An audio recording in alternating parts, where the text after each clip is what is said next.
Assalamualaikum warahmatullahi wabarakatuh. Kali ini kita ke PTS genap matematika kelas 7 part yang ke-7. Oke, kita lanjut aja ya ke soalnya. Jadi gambar segitiga BC sembarang, kemudian lukiskan A-nya ini garis berat dari titik C, B-nya garis tinggi dari titik C, C ini garis bagi dari titik sudut C. Nah, di sini nanti kita membuat segitiganya itu ada 3 ya. Kalau misalkan di soal kalian gitu ya.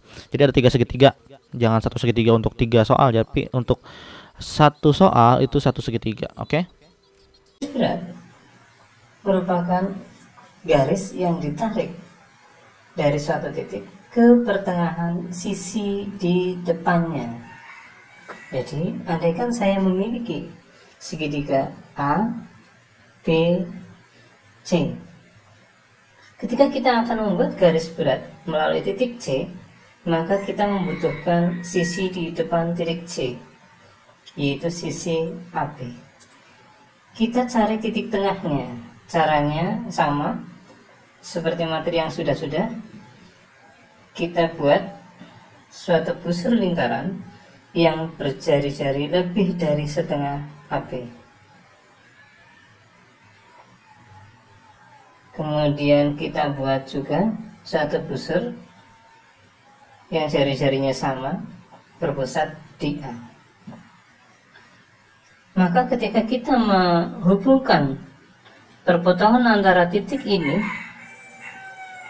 dengan titik yang ada di bawahnya, maka kita dapatkan titik tengah dari AB. Katakanlah P. Jadi CP itu merupakan garis berat dari segitiga ABC.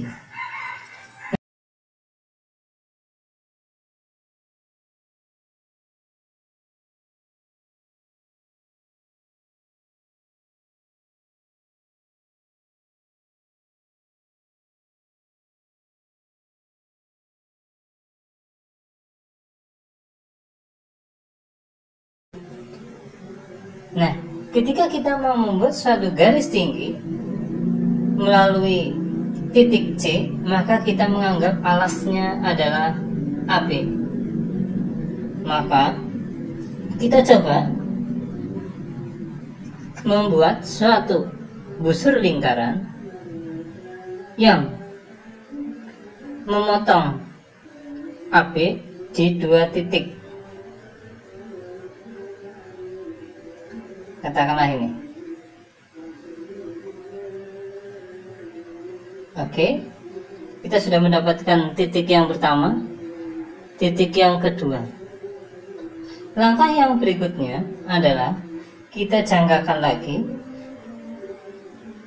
dengan pusat titik-titik potong dengan sisi AB. Yang pertama,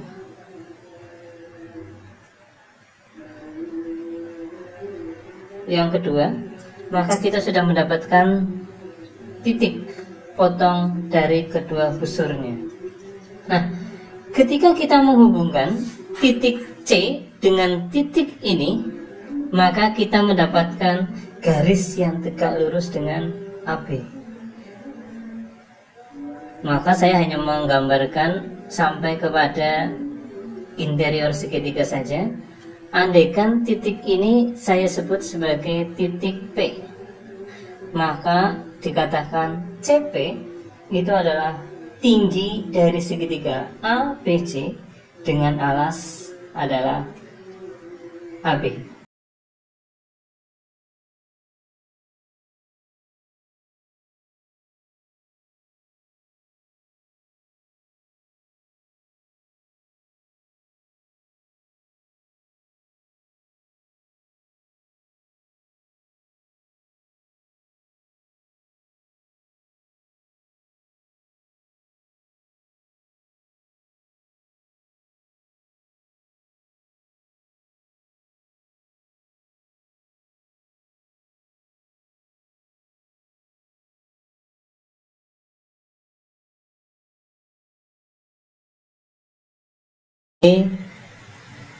C.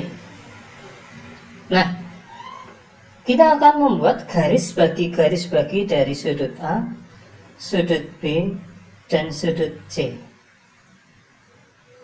Ingat materi yang kemarin, bagaimana membuat suatu garis bagi dari sebuah sudut. Yang pertama, kita jangkakan suatu busur lingkaran yang berpusat di A, sedemikian hingga memotong kaki-kaki sudut yang lain. Nah, kita dapatkan dua titik potong, yaitu ini yang pertama, ini yang kedua. Langkah berikutnya adalah membuat suatu busur lingkaran yang pusatnya di titik potong itu tadi.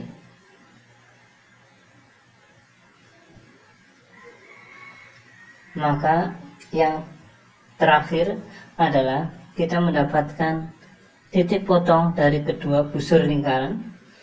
Ketika kita menghubungkan titik A ke garis atau titik potong kedua busur itu tadi, maka kita dapatkan garis bagi sudut A. Jadi ini adalah garis bagi sudut A. Oke. Yang berikutnya kita akan membuat garis bagi dari sudut C. Langkah-langkahnya sama.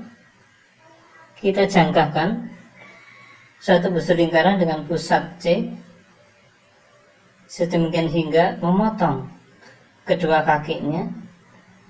Dengan jari-jari yang sama, kita jangkakan pusatnya adalah titik potong dengan kaki-kakinya.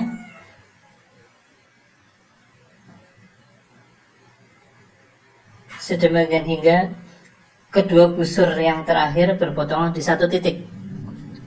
Ini titiknya. Nah, ketika kita hubungkan ke C atau dengan C, maka kita sudah mendapatkan garis bagi sudut C. Jadi ini adalah garis bagi dari sudut C. Nah, kedua garis bagi, yaitu garis bagi sudut A dan garis bagi sudut C, Anda bisa melihat mereka berpotongan pada sebuah titik.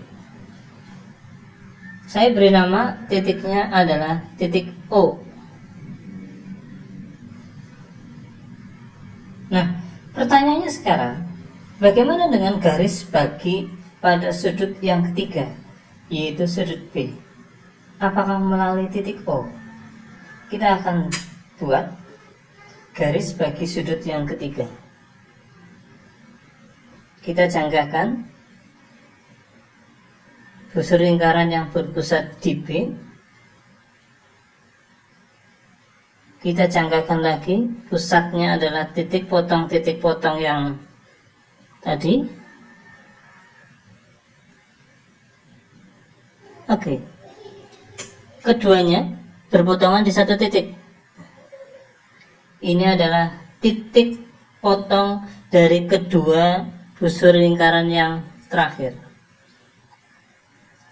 Nah, ketika kita menghubungkan antara titik potong busur yang tadi, yang terakhir, dengan garis B ini, yang merupakan garis bagi dari sudut yang ketiga, ternyata garisnya melalui titik O.